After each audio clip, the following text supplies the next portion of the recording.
ಯೋಗೇಶ್ವರನ ಸಂಗಮಯುಗದ ಸನ್ನಿಧಾನದಲ್ಲಿ ಈ ಸೃಷ್ಟಿ ನಾಟಕದ ಶ್ರೇಷ್ಠ ಸಮಯದಲ್ಲಿ ನಾವು ನೀವೆಲ್ಲ ಬಹಳಷ್ಟು ಭಾಗ್ಯಶಾಲಿಗಳು. ಸ್ವಯಂ ಯೋಗೇಶ್ವರ ಯೋಗದ ವಿವಿಧ ಹಂತಗಳನ್ನು, ಯೋಗದ ಮೂಲ ಸ್ವರೂಪವನ್ನು ಅನುಭವ ಮಾಡಿಸುವುದಕ್ಕೆ ಸೃಷ್ಟಿ ನಾಟಕದ ಅಮೃತ ವೇಳೆಯಲ್ಲಿ ಸಂಗಮ ಯುಗದಲ್ಲಿ ಉಪಸ್ಥಿತರಿದ್ದಾರೆ. ಒಂದೆಡೆ ಜಗತ್ತಿನಲ್ಲಿ ಘೋರ ಅಂಧಕಾರ, ಬದುಕೋದಿಕ್ಕೆ ಅಸಾಧ್ಯವಾದ ಅಜ್ಞಾನದ ಕತ್ತಲೆ, ಜನರಿಗೆ ಜೀವನದಲ್ಲಿ ನಿರಾಶೆ, ಬಹುಶಃ ಬೆಳಕಾಗೋದೇ ಇಲ್ಲ ಎನ್ನುವ ಒಂದು ರೀತಿಯ ಹೊಯ್ದಾಟ. ಇಂತಹ ಅನಿಯಮಿತವಾದ ಅಸ್ಥಿರವಾದ ಜೀವನದಲ್ಲಿ ಭಗವಂತ ಬೆಳಕಿನ ಸೂರ್ಯನಾಗಿ, ಆಶಾದೀಪವಾಗಿ ನಮಗೆ ನಿಮಗೆಲ್ಲ ನಮ್ಮ ಜೀವನದಲ್ಲಿ ಸೂರ್ಯೋದಯವನ್ನ ಮಾಡಿಸಿ, ನಮ್ಮ ಪಾಲಿಗೆ ಕತ್ತಲೆಯನ್ನ ಹೋಗಲಾಡಿಸಿ ಅಮೃತ ವೇಳೆಯನ್ನು ತಂದಿದ್ದಾರೆ. ಈ ಸಂಗಮ ಯುಗದ ಸೃಷ್ಟಿ ನಾಟಕದ ಅಮೃತ ವೇಳೆಯ ಬ್ರಾಹ್ಮಣ ಜೀವನಕ್ಕೆ ಭದ್ರ ಬುನಾದಿ ಪ್ರತಿದಿನದ ಅಮೃತ ವೇಳೆಯಲ್ಲಿ ನಾವು ಮಾಡುವ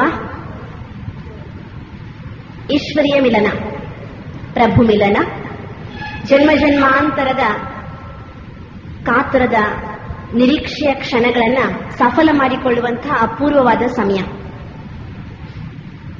ಸ್ವಯಂ ಈಶ್ವರನ ಜೊತೆಗೆ ಆಂತರಿಕ ವ್ಯಾಪಾರವನ್ನ ಸಂಪೂರ್ಣವಾಗಿ ನಡೆಸುವಂತಹ ಅತ್ಯುತ್ತಮವಾದ ಸಮಯ. ಇದನ್ನ ಬ್ರಹ್ಮ ಮುಹೂರ್ತ, ಬೆಳಗಿನ ಜಾವ, ಜೀವನದ ಅತಿ ಸುಂದರವಾದ ಸಮಯ ಅಂತ ಕರೆಯಲಾಗ್ತದೆ. ಈ ಬ್ರಾಹ್ಮಿ ಮುಹೂರ್ತದಲ್ಲಿ ಬ್ರಹ್ಮಪುತ್ರರಾದ ನಾವೆಲ್ಲ ಪರಬ್ರಹ್ಮನಾದ ಪರಮಶಿವ ಶಿವಬಾಬರವರನ್ನ ಆತ್ಮೀಯತೆಯಿಂದ ಅರ್ಥಪೂರ್ಣವಾಗಿ ಮಿಲನ ಮಾಡುವುದಕ್ಕಾಗಿ ನಾವು ನಮ್ಮ ಆಂತರಿಕವಾದಂತಹ ಪ್ರಯಾಣವನ್ನ ಪ್ರಾರಂಭ ಮಾಡಬೇಕಾಗಿದೆ. ಶಿವಬಾಬರವರ ಭಾಷೆಯಲ್ಲಿ ಯೋಗ ಅಂದ್ರೆ ಇದು ಆಂತರಿಕ ಪ್ರಯಾಣ. ಇದರ ಗುರಿ ಶಿವಬಾಬರವರ ಎಲ್ಲ ಗುಣಗಳ ಮೂಲ ಸ್ವರೂಪದ ಅನುಭವವನ್ನ ಮಾಡುವಂಥದ್ದು. ನಾವು ಮೂಲ ಸ್ವರೂಪರಾಗುವುದು. ಅದಕ್ಕೋಸ್ಕರ ಸಂಗಮ ಯುಗದ ಈ ಏನ್ ಹೇಳ್ಬೋದು, ವರದಾನಿ ವೇಳ, ವರದಾನಿ ಸಮಯ, ಮಾಡಿದ ಸಂಕಲ್ಪಗಳನ್ನೆಲ್ಲ ಈಡೇರಿಸಿಕೊಳ್ಳುವಂತಹ ಸಮಯ, ನೂರಾರು ಕೈ ಬೀಸಿ ಕರೆಯುವ ಆತ್ಮಗಳಿಗೆ ನಮಗೆ ತೋರಿರುವ ದಾರಿಯನ್ನು ತೋರಿಸುವ ಸಮಯ, ನಾವೆಲ್ಲ ಅನೇಕರಿಗೆ ಕೈದಿವಿಗೆಯಾಗುವಂತಹ ಸಮಯ, ಹ್ಯಾಂಡ್ ಪೋಸ್ಟ್, ದಾರಿ ತೋರಿಸುವವರಾಗುವಂತಹ ಸಮಯ. ಆದ್ರಿಂದ ಅಮೃತ ವೇಳೆಯನ್ನ ಸಫಲ ಮಾಡಿಕೊಳ್ಳುವುದು ಬ್ರಾಹ್ಮಣ ಜೀವನದ ಶ್ರೇಯಸ್ಸು. ಅಮೃತ ವೇಳೆಯನ್ನ ಸಮರ್ಥ ಮಾಡಿಕೊಳ್ಳುವುದರಲ್ಲಿ ಬ್ರಾಹ್ಮಣ ಜೀವನದ ಉನ್ನತಿ ಅಡಗಿದೆ. ಅಮೃತ ವೇಳೆಯನ್ನ ಸದುಪಯೋಗ ಪಡಿಸಿಕೊಳ್ಳುವುದರಲ್ಲಿ ಬ್ರಾಹ್ಮಣ ಜೀವನದ ಯಶಸ್ಸು ಅಡಗಿದೆ. ಆದ್ರಿಂದ ನಮ್ಮ ಈ ಜೀವನವನ್ನ ಸಂಗಮ ಯುಗದ ಸಮರ್ಥ ಜೀವನವನ್ನಾಗಿ ಮಾಡಿಕೊಳ್ಳುವುದಕ್ಕಾಗಿ ನಾವು ನಮ್ಮ ಅಮೃತ ವೇಳೆಯನ್ನ ಶ್ರೇಷ್ಠ, ಸಮರ್ಥ, ಉಪಯುಕ್ತ, ಶ್ರೀಮತಕ್ಕನುಗುಣವಾದ ಸಮಯವನ್ನಾಗಿ ಕಳೆಯಬೇಕು.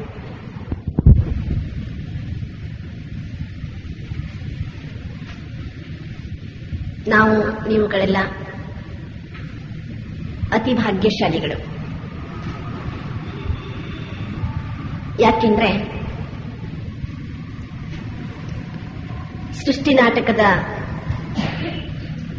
4ನೆಯ ಪ್ರಹರದಲ್ಲಿ ಪರಮಾತ್ಮ ಈ ಜಗತ್ತಿಗೆ ಅವತರಿಸಿರುವಾಗ ನಾವೆಲ್ಲ ಎಚ್ಚೆತ್ತುಕೊಂಡಿದ್ದೇವೆ. ಜಗವೆಲ್ಲ ಮಲಗಿರಲು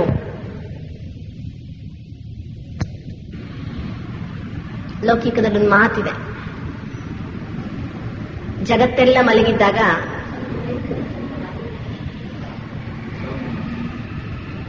ಯೋಗಿ ಜಾಗೃತವಾಗಿದ್ದ ಅಂತ. ಅದು ಎರಡೂ ಅರ್ಥದಲ್ಲಿ ಸತ್ಯ.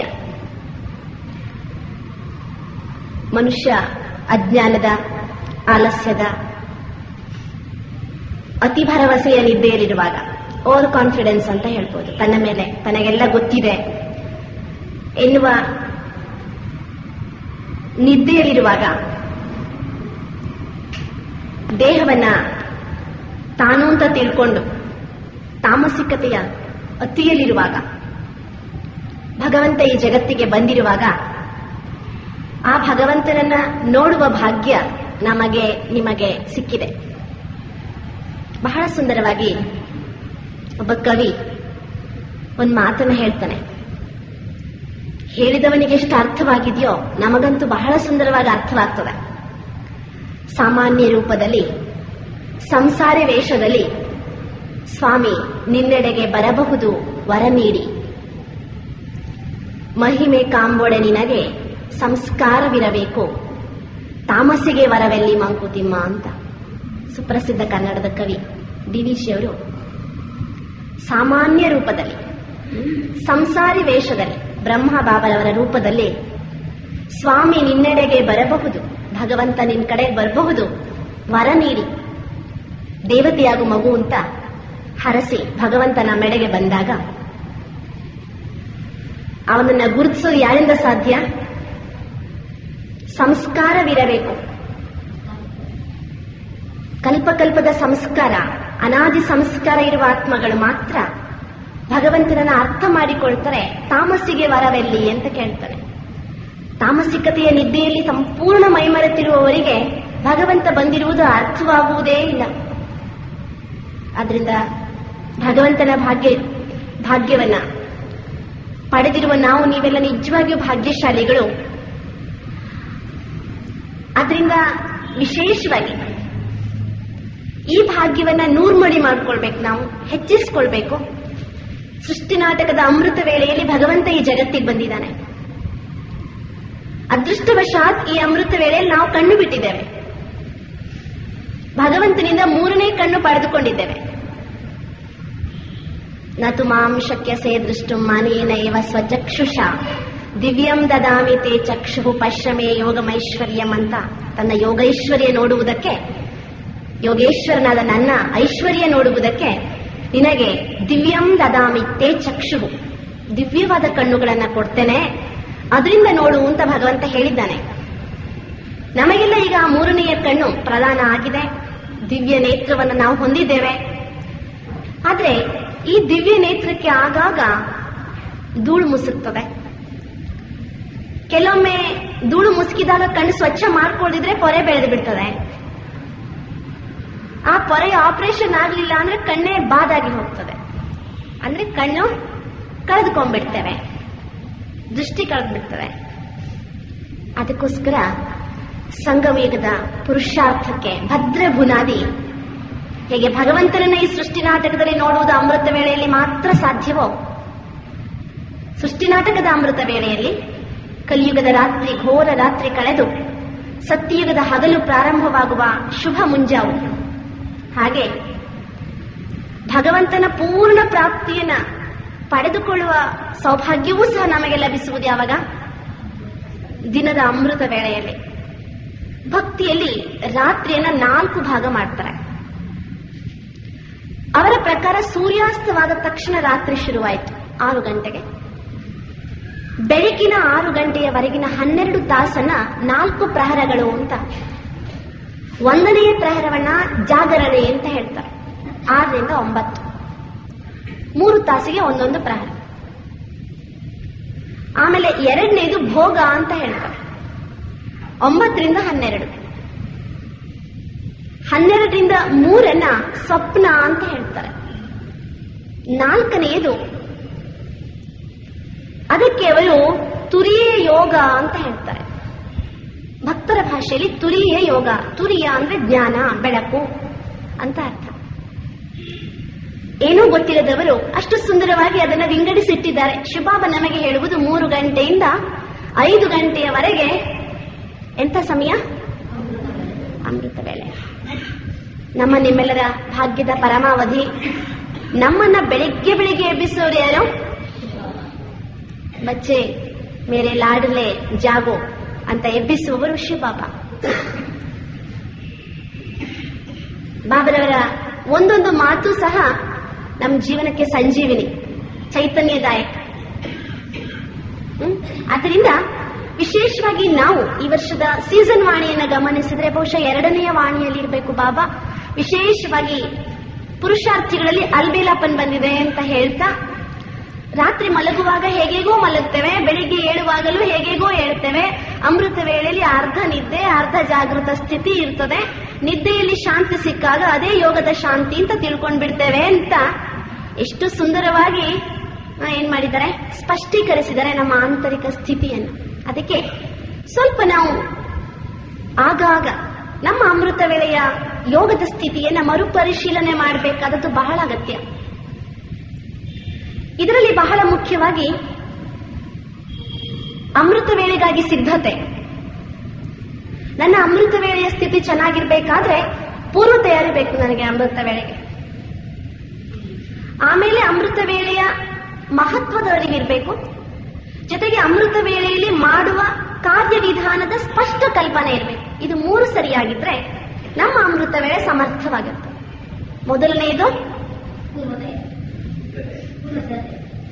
ಪೂರ್ವ ಸಿದ್ಧತೆ, 2ನೇದು ಅಮೃತ ವೇಳೆಯ ಮಹತ್ವ, 3ನೇದು ಅಮೃತ ವೇಳೆಯಲ್ಲಿ ಕಾರ್ಯವಿಧಾನ. ನಾವು ಯಾವ ರೀತಿಯಾಗಿ ಅಮೃತ ವೇಳೆಯನ್ನು ಕಳೆಯಬೇಕು ಎನ್ನುವುದು ನಮಗೆ ಸ್ಪಷ್ಟವಾಗಬೇಕು. ಆಗ ನಮ್ಮ ಅಮೃತ ವೇಳೆ ಸಮರ್ಥ, ಸಫಲ ಹಾಗೂ ಸ್ಫೂರ್ತಿದಾಯಕವಾಗಿರ್ತದೆ. ಕೆಲವರಿಗೆ ಇಂತಹ ಒಂದು ಕಲ್ಪನೆ ಇದೆ, ಬೆಳಿಗ್ಗೆ ಅಮೃತ ವೇಳೆಯಲ್ಲಿ ಯೋಗ ಮಾಡಿದ್ರೆ ಆಮೇಲೆ ಇಡೀ ದಿನ ಸುಸ್ತಾಗ್ತದೆ. ಅದಕ್ಕೆ ಕಾರಣ ಅಮೃತ ವೇಳೆಯ ಕಾರ್ಯವಿಧಾನ ಅವರ ಮುಂದೆ ಸ್ಪಷ್ಟವಾಗಿ ಇಲ್ಲದೆ ಇರೋದು.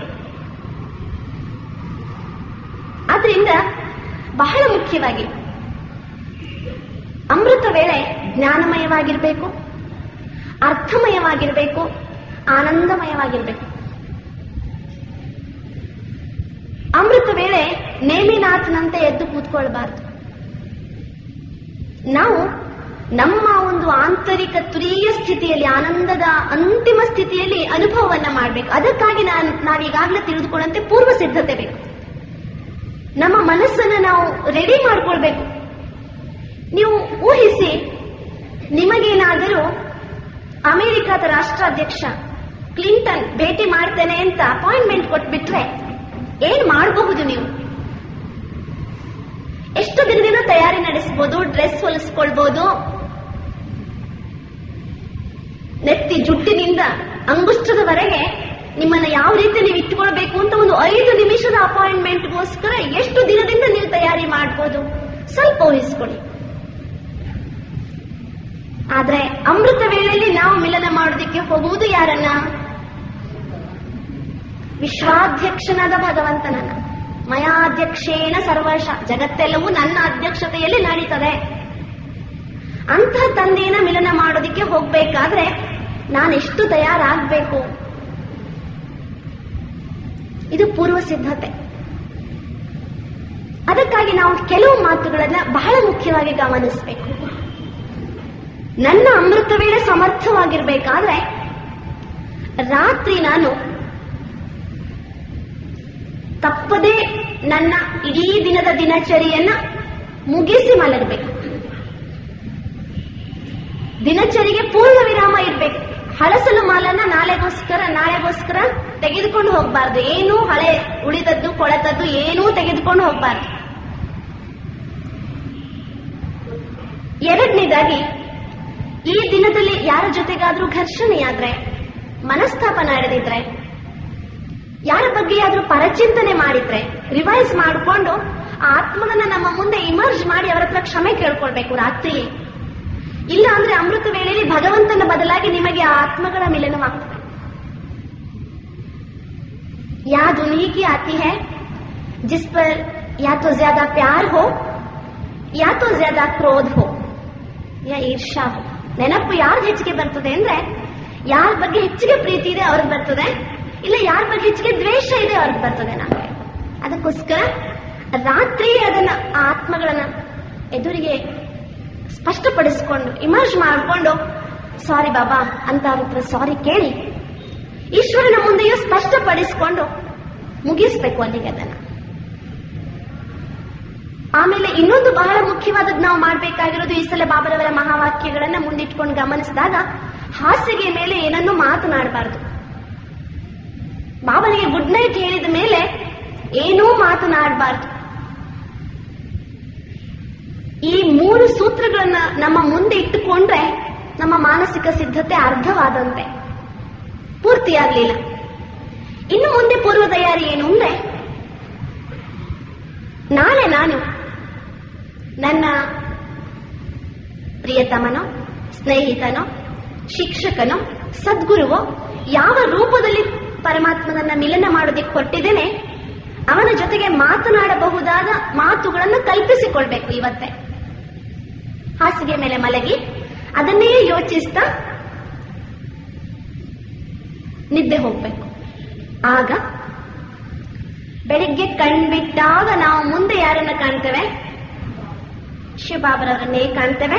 ಅದೇ ಮಾತುಗಳು ಮತ್ತೆ ವಾಪಸ್ ಬುದ್ಧಿಯಲ್ಲಿ ಸ್ಪಷ್ಟವಾಗ್ತವೆ. ರಾತ್ರಿ ಯಾವುದನ್ನ ನಾವು ಚಿಂತನೆ ಮಾಡಿ ಮಲಗಿರ್ತೇವೆ. ಈಶ್ವರಿಯ ಜ್ಞಾನ ಶಬ್ದಗಳ ಭಂಡಾರವಲ್ಲ, ಈಶ್ವರಿಯ ಜ್ಞಾನ ಪುಸ್ತಕದ ಬದನೆಕಾಯಿ ಅಲ್ಲ. ಎಷ್ಟೇ ಪಾಯಿಂಟ್ಗಳು ಪುಸ್ತಕದಲ್ಲಿ ಇರಬಹುದು, ಮಸ್ತಕದಲ್ಲಿ ಇಲ್ಲ ಅಂದ್ರೆ ಅದೇನಾಗೋದಿಲ್ಲ, ಪ್ರಯೋಜನವಿಲ್ಲ. ಆದ್ರಿಂದ ಸ್ಪಷ್ಟವಾಗಿ ನಮ್ಮ ಬುದ್ಧಿಯಲ್ಲಿ ಅದನ್ನು ನಾವು ಸ್ಪಷ್ಟಪಡಿಸ್ಕೊಳ್ಬೇಕು. ಆಮೇಲೆ ಬೆಳಿಗ್ಗೆ ನಾವು ನೋಡಿ, ಬಹಳ ಇಂಪಾರ್ಟೆಂಟ್ ಏನು ಅಂದ್ರೆ, ಮಲಗುವಾಗ ಎಂಥ ಸಂಕಲ್ಪ ಇದೆಯೋ ಕನಸು ಅದೇ ಬೀಳ್ತದೆ, ಬೆಳಿಗ್ಗೆ ಎಚ್ಚರಾದಾಗಲೂ ಅದೇ ಇರ್ತದೆ. ಅದಕ್ಕಾಗಿ ಹಾಸಿಗೆಯಲ್ಲಿಯೂ ಸಮಯ ವ್ಯರ್ಥವಾಗಬಾರದು. ಸಾಮಾನ್ಯವಾಗಿ ನಮಗೆ ಮಲಗಿದಾಗ ನೆನಪಾಗುವುದು ಇಡೀ ದಿನದಲ್ಲಿ ನಮ್ಮ ಮನಸ್ಸಿನ ಮೇಲೆ ಪ್ರಭಾವ ಬೀರಿದ ಘಟನೆಗಳು. ಎಷ್ಟೋ ಘಟನೆಗಳು ನಡೆದಿದ್ರು ಪ್ರಭಾವ ಬೀರಿದ ಘಟನೆಗಳು ನೆನಪಾಗ್ತವೆ. ಅದಕ್ಕೋಸ್ಕರ ಇಡೀ ದಿನದಲ್ಲಿ ಎಂದೂ ವ್ಯಕ್ತಿಗಳಿಂದ ಪ್ರಭಾವಿತರಾಗಬಾರದು. ಈಶ್ವರಿಯ ಮಹಾವಾಕ್ಯಗಳಿಂದಲೇ ಪ್ರಭಾವಿತರಾದವರು ಮಾತ್ರ ಅಮೃತ ವೇಳೆಯಲ್ಲಿ ಈಶ್ವರನ ಮಿಲನವನ್ನು ಸರಿಯಾಗಿ ಮಾಡಬಲ್ಲರು. ಅದು ಹೇಗೆ ಸಾಧ್ಯ? ಒಬ್ಬ ವ್ಯಕ್ತಿಯನ್ನು ನೋಡಿದ್ವಿ, ಬಹಳ ಚಂದ ಮಾಡಿ ವ್ಯವಹರಿಸ್ತಾ ಇದ್ದಾರೆ, ಬಹಳ ಒಳ್ಳೆಯವರು. ಈ ವ್ಯಕ್ತಿಯಲ್ಲಿ ಇರುವ ಈ ವಿಶೇಷತೆ ಇವನಿಗೆ ಯಾರು ಕೊಟ್ಟ ಕಾಣಿಕೆ? ಭಗವಾನ್ ಕಾ ತೋಫಾ ಹೇ. ಮತ್ತೆ ನಮ್ಮ ಬುದ್ಧಿಯಲ್ಲಿ ಹೋಗ್ತದೆ ಬಾಬಾ ನಡೆಗೆ. ಇಲ್ಲ ಅಂದ್ರೆ ಇದೆಷ್ಟು ಒಳ್ಳೆಯವರಿದ್ದಾರೆ, ಹಾಗಿದ್ದಾರೆ, ಹೀಗಿದ್ದಾರೆ ಅಂತ ಹೇಳ್ತಾ ಆ ವ್ಯಕ್ತಿಯಲ್ಲಿ ಹೊರಟು ಹೋದ್ವಿ ನಾವು ಅಂದ್ರೆ ನಮ್ಮ ಶಕ್ತಿ ಕಳೆದುಕೊಂಡು ಬಿಡ್ತೇವೆ. ಅದಕ್ಕೋಸ್ಕರ ನಾವು ಪೂರ್ವ ಸಿದ್ಧತೆಯಾದ ಮೇಲೆ ಚೆನ್ನಾಗಿ ನೆನಪಿಟ್ಕೊಳ್ಳಿ. ನೀವು ಅಲಾರಾಮ್ ಇಟ್ಕೊಂಡು ಏಳುವವರಾದ್ರೆ ಅಭ್ಯಾಸ ಮಾಡ್ಕೊಳ್ಳಿ. ಅಲಾರಾಮ್ ಹೊಡೆದ ತಕ್ಷಣ ಶಿವಬಾಬು ನೆನಪು ಬರುವಂತೆ. ಇಲ್ಲ ಅಂದ್ರೆ ಅಯ್ಯೋ ಇಷ್ಟು ಬೇಗ ಗಡಿಯಾರ ಯಾಕೆ ಎಬ್ಬಿಸ್ಬಿಡ್ತು ನಮ್ಮನ್ನ ಅಂತ ನಾವು ಏನಾಗ್ಬಿಡ್ತೇವೆ. ಇಲ್ಲ ಅಂದ್ರೆ ಇಂತಹ ಒಂದು ಯುಕ್ತಿ ಮಾಡ್ಕೊಳ್ಳಿ. ನಾನು ಮಧುಬನದಲ್ಲಿ ಮಲಗಿದ್ದೇನೆ, ಗಂಟೆ ಬಾರಿಸ್ತಾ ಇದೆ, ನನ್ನನ್ನು ಎಬ್ಬಿಸ್ತಾ ಇದೆ ಅಂತ ನೆನಪು ಮಾಡ್ಕೊಳ್ಳಿ. ಆಗ ಅಲಾರಾಮ್ ನಮ್ಮನ್ನ ಡಿಸ್ಟರ್ಬ್ ಮಾಡೋದಿಲ್ಲ. ಆಮೇಲೆ ಅವಸರ ಬೇಡ, ಕಣ್ ತೆರೀರಿ, ಶಿವಬಾಬರವ್ರನ್ನೇ ನೆನಪು ಮಾಡಿ ಗುಡ್ ಮಾರ್ನಿಂಗ್, ಗೋಲ್ಡನ್ ಮಾರ್ನಿಂಗ್ ಶಿವಬಾಬರನ್ನು ಹೇಳಿ ಚೆನ್ನಾಗಿ ಮುಖ ತೊಳೆದು ಪ್ರಾರಂಭಿಸಬೇಕು. ಅದು ಅಮೃತ ವೇಳೆಯ ಮಹತ್ವ ನೆನಪಾಗ್ಬೇಕು ನಮಗೆ. ಏನು ಅಮೃತ ವೇಳೆಯ ಮಹತ್ವ? ಅಮೃತ ವೇಳೆ ದೇಹಾಭಿಮಾನದ ಸಂಪೂರ್ಣವಾದಂತಹ ಕಾಡಿನಲ್ಲಿ ನನ್ನನ್ನು ನಾನು ಮರೆತು ಕಳೆದು ಹೋಗಿದ್ದ ನನಗೆ ಅಮರತ್ವದ ದಾರಿಯನ್ನು ತೋರಿಸುವಂತಹ ವಿಶೇಷ ಸಮಯ ಅಮೃತ ವೇಳೆ. ಭಗವಂತ ಅಮೃತ ಪಾನ ಮಾಡಿಸುವಂತಹ ಸಂಜೀವಿನಿ ಅಮೃತ ವೇಳೆಯ ಸಮಯ. ಅದಕ್ಕೋಸ್ಕರ ಅದಕ್ಕೆ ಬ್ರಹ್ಮ ಮುಹೂರ್ತ ಅಂತ ಹೇಳ್ತಾರೆ. ಬ್ರಹ್ಮ ಅಂದ್ರೆ ಚೈತನ್ಯ. ಇಡೀ ದಿನ ಅಚೈತನ್ಯ, ಅಚೇತನವಾದದ್ದಾದ್ರೆ ಬ್ರಹ್ಮ ಮುಹೂರ್ತ ಎಂಥದ್ದು? ಚೇತನವಾದಂತಹ ಸಮಯ. ಇಡೀ ದಿನಕ್ಕೆ ಸ್ಫೂರ್ತಿಯನ್ನು ಕೊಡುವ ಸಮಯ ಯಾವುದು? ಅಮೃತ ವೇಳೆ. तब जो सोता है वो खोता है. क्या खोता है? ಎಲ್ಲ. ಅಮೃತ ವೇಳೆಯಲ್ಲಿ ಮಲಗಿದವರು ಎಲ್ಲವನ್ನೂ ಕಳೆದುಕೊಂಡು ಬಿಡ್ತಾರೆ. ಅಮೃತ ವೇಳೆ ವಿಶೇಷವಾಗಿ ಪ್ರಭು ಪಾಲನೆಯನ್ನ ಪಡೆಯುವ ಸಮಯ. ಭಗವಂತನೇ ನನ್ನ ಪಾಲನೆ ಮಾಡ್ತಿದ್ದಾರೆ ಎನ್ನುವ ಅನುಭವವನ್ನು ಮಾಡುವ ಸಮಯ ಯಾವುದು? ಅಮೃತ ವೇಳೆ. ವಿಶೇಷವಾಗಿ ಅಮೃತ ವೇಳೆ ವರದಾತ ಭಾಗ್ಯವಿದಾತ ಇಬ್ಬರು ಭೋಲೆ ಭಗವಾನ್ ಆಗಿರುವ ಸಮಯ. ಭೋಲೆ ಭಗವಾನ್ ಅಂದ್ರೆ ನೀವು ಬೇಡಿದ್ದನ್ನ ಕೊಡುವವರು ಅಂತ. ಒಂದು ತಪ್ಪು, ಬೇಡಿದ್ದನ್ನ ಅಲ್ಲ, ನಿಮ್ಮ ಎಲ್ಲ ಅಭಿಷ್ಟಗಳನ್ನ ಈಡೇರಿಸುವವರು, ಬೇಡದೆಯೇ ಸರ್ವಸ್ವವನ್ನೂ ನೀಡುವವರಾಗಿರ್ತಾರೆ ಆ ಸಮಯದಲ್ಲಿ. ಯಾರು? ಇಬ್ರು, ಬಾಬಾ ಮತ್ತು ದಾದಾ. ಅಮೃತ ವೇಳೆ ವಿಶೇಷವಾಗಿ ಬಾಬರವರನ್ನ ಸುಲಭವಾಗಿ ಮಿಲನ ಮಾಡಬಹುದು. ಆ ಸಮಯದಲ್ಲಿ ಬಾಬಾ ಹೋಮ್ಲಿ ಆಗಿರ್ತಾರೆ, ಅಂದ್ರೆ ನಮ್ಮ ಪರಿವಾರದವರಾಗಿರ್ತಾರೆ. ಅಫಿಷಿಯಲ್ ಭಗವಂತ ಆಗಿರೋದಿಲ್ಲ, ಬಾಬಾ ಆಗಿರ್ತಾರೆ, ತಂದೆ ಆಗಿರ್ತಾರೆ. ಪ್ರೀತಿ ಪಾತ್ರ ತಂದೆ, ಮಕ್ಕಳ ಉನ್ನತಿಯನ್ನೇ ಬಯಸುವ ತಂದೆ. ಓ ಮೇರೆ ಮೀಠೆ ಬಚ್ಚೆ, ಗೋದ್ ಕೆ ಬಚ್ಚೆ, ನಯನ್ ಕೆ ನೂರ್, ಸಿರ್ ಕೆ ತಾಜ್, ಘರ್ ಕಾ ಶೃಂಗಾರ್, ಆವೋ ಮೇರೆ ಪಾಸ್ ಅಂತ ಕರೆದು ಮಕ್ಕಳನ್ನ ಮಾತನಾಡಿಸ್ತಾರೆ ಆ ಸಮಯದಲ್ಲಿ ಶಿವಬಾಬಾ. ಅಮೃತ ವೇಳೆಯಲ್ಲಿ ವಿಶೇಷವಾಗಿ ಸ್ನೇಹ ಮತ್ತು ಶಕ್ತಿ ಸಿಗ್ತದೆ ನಮಗೆ ಬಾಬರ ಮುಂದೆ. ಸಂಗಮಯುಗದ ಜೀವನದ ಭದ್ರ ಬುನಾದಿಗೆ ಬಹಳ ಅಗತ್ಯವಾದ 2 ಅಡಿಗಲ್ಲುಗಳು, ಸ್ನೇಹ ಮತ್ತು ಶಕ್ತಿ. ಅಮೃತ ವೇಳೆಯಲ್ಲಿ ಮಕ್ಕಳಿಗೋಸ್ಕರನೇ ಬಾಬಾ ತನ್ನ ಟೈಮ್ ಅನ್ನ ರಿಸರ್ವ್ ಮಾಡಿಟ್ಟಿದ್ದಾರೆ. ಮಧ್ಯದಲ್ಲಿ ನೋ ಇಂಟರ್ಫಿಯರೆನ್ಸ್, ಹೊರಗಡೆ ಬೋರ್ಡ್ ಹಾಕಿರ್ತಾರೆ ವತನದಲ್ಲಿ ಶಿವಬಾಬಾ, ಯಾರು ಬರೋದಿಲ್ಲ ಆ ಸಮಯದಲ್ಲಿ, ಮಕ್ಕಳಷ್ಟೇ. ಇಡೀ ದಿನ ನಮ್ಗೆ ಏನ್ ಶಕ್ತಿ ಬೇಕು ಕೆಲಸ ಮಾಡುವುದಕ್ಕೆ, ಆ ಎಲ್ಲ ಶಕ್ತಿಗಳನ್ನ ಅಮೃತ ವೇಳೆಯಲ್ಲಿ ಬಾಬಾ ತುಂಬುತ್ತಾರೆ. ಮತ್ತು ಬಹಳ ವಿಶೇಷವಾಗಿ ನಿಮ್ಮ ಹತ್ರ ಏನು ವಿಶೇಷತೆ ಇದೆಯಲ್ಲ, ನೀವು ಬಾಬನ ಮುಂದೆ ಹೋದ್ರೆ ಸಾಕು, ಅಮೃತ ವೇಳೆಯಲ್ಲಿ ನಿಮ್ಮ ಎಲ್ಲ ವಿಶೇಷತೆಯನ್ನು ಬಾಬಾ ಅಮರ ಮಾಡ್ತಾರೆ, ಅವಿನಾಶಿ ಮಾಡ್ತಾರೆ. ನೆನ್ಪಿಟ್ಕೊಳ್ಳಿ, ನೀವು ನಿಮ್ಮ ದುರ್ಬಲತೆಯಿಂದ ಎಮರ್ಜ್ ಮಾಡಿದ್ರೆ ಬಾಬನ ಮುಂದೆ ದುರ್ಬಲತೆಯೂ ಅಮರ ಆಗ್ಬಿಡ್ತದೆ. ಅದಕ್ಕೋಸ್ಕರ ಅಮೃತ ವೇಳೆಗೆ ಅಮರತ್ವದ ವರದಾನ ಇದೆ. ವಿಶೇಷತೆಯನ್ನು ಬಾಬನ ಮುಂದೆ ಎಮರ್ಜ್ ಮಾಡ್ಕೊಂಡ್ವಿ, ವಿಶೇಷತೆ ಅಮರವಾಗ್ತದೆ. ದುರ್ಬಲತೆಯನ್ನು, ಅಯ್ಯೋ ನಾನು ಹೀಗಿದ್ದೇನೆ ಬಾಬಾ, ಹಾಗಿದ್ದೇನೆ, ನನ್ನ ಹತ್ರ ಈ ದುರ್ಬಲತೆ ಇದೆ ಅಂತ ಹಾಡು ಹೇಳಕ್ ಶುರು ಮಾಡಿದ್ರಿ, ಅದೇನಾಗ್ಬಿಡ್ತದೆ? ಅದು ಅಮರ ಆಗ್ಬಿಡ್ತದೆ. ಅಮೃತ ವೇಳೆ ವಿಶೇಷವಾಗಿ ಅತೀಂದ್ರಿಯ ಸುಖವನ್ನ ಪಡೆಯುವಂತಹ ಸಮಯ. ಏನು ಹಾಗಂದ್ರೆ, ಅನುಭವ ಶಬ್ದ ಕೇಳಿದ್ದೇವೆ, ಅನುಭಾವ ಎನ್ನುವ ಶಬ್ದವನ್ನು ಕೇಳಿರ್ಬೇಕು ನೀವು. ಸಕ್ಕರೆ ಸಿಹಿಯಾಗಿದೆ, ಸಿಹಿ ಹೇಗಿದೆ? ನಮಗೆ ಸಂತೋಷವಾಗ್ತದೆ. ಯಾವ ಇಂದ್ರಿಯ ಸಂತೋಷವನ್ನು ಅನುಭವ ಮಾಡ್ತದೆ? ದೇಹದ ಕಣಕಣವು ಸಂತೋಷವನ್ನು ಅನುಭವಿಸುತ್ತದೆ. ಇದು ಇಂದ್ರಿಯಾತೀತವಾದಂತಹ ಅನುಭವವನ್ನ ಅನುಭಾವ ಅಂತ ಹೇಳಲಾಗ್ತದೆ. ಯಾವ ಅನುಭವ ಕೇವಲ ಒಂದು ಇಂದ್ರಿಯಕ್ಕೆ ಸೀಮಿತವಾಗಿಲ್ಲ, ಯಾವ ಅನುಭವವನ್ನ ಇಂದ್ರಿಯಗಳಿಂದ ಮಾಡೋದಕ್ಕೆ ಸಾಧ್ಯವಿಲ್ಲ, ಅದನ್ನೇನ್ ಹೇಳಲಾಗ್ತದೆ? ಅನುಭಾವ. ಅದು ಅತೀಂದ್ರಿಯ ಸುಖ. ಶಿವಬಾಬರವರ ಭಾಷೆಯಲ್ಲಿ ಅತೀಂದ್ರಿಯ ಸುಖ ಕೇಳಬೇಕು ಅಂದ್ರೆ ಯಾರನ್ನ ಕೇಳಬೇಕು? ಗೋಪ ಗೋಪಿಕೆಯರನ್ನ ಕೇಳಬೇಕು. ಆದ್ರಿಂದ ಅತೀಂದ್ರಿಯ ಸುಖ ಅಂದ್ರೆ ಏನು ಅಂತ ನಮ್ಗೆ ಅನುಭವ ಮಾಡಬೇಕು ಅಂತಿದ್ರೆ ಅಮೃತ ವೇಳೆ ಆಂಕ ಖೋಲ್ಕೆ ಬ್ಯಾಠೋ. ಅಮೃತ ವೇಳೆ ಪ್ರಾಪ್ತಿಯ ಸೀಸನ್. ಫ್ರೂಟ್ಸ್ ಯಾವಾಗಲೂ ಆರೋಗ್ಯಕ್ಕೆ ಒಳ್ಳೇದು. ಪ್ರತಿಯೊಂದು, ಈಗ ಆರೆಂಜ್ ಸೀಸನ್ ಮುಗಿದಿದೆ, ನೀವು ಆರೆಂಜ್ ತೆಗೆದುಕೊಳ್ಳಕ್ ಹೋಗಿ ಹೊಲೆ ತುಟ್ಟಿ. ಈಗ ಸೀಸನ್ ಫ್ರೂಟ್ಸ್ ಆರೋಗ್ಯಕ್ಕೂ ಒಳ್ಳೇದು, ನಮ್ ಜೋಬಿಗೂ ಸಹ ಸುಲಭ. ಹಾಗೇನೆ ಅಮೃತ ವೇಳೆಯಲ್ಲಿ ಸಂಗಮಯುಗದ ಎಲ್ಲ ಪ್ರಾಪ್ತಿಗಳು ಸಿಗುವಂತ ಸೀಸನ್ ಅದು. ಸುಲಭವಾಗಿ ಸಸ್ತ ಬೆಲೆಯಲ್ಲಿ ನಮಗೆ ಸಿಗ್ತವೆ, ಅಂದ್ರೆ ಏನು ಕಷ್ಟಪಡದೆ. ಆದ್ರಿಂದ ಅಮೃತ ವೇಳೆಯಲ್ಲಿ ಫಸ್ಟ್ ಚಾನ್ಸ್ ಮಕ್ಕಳಿಗೆ ಬಾಬು ಕೊಡೋದು.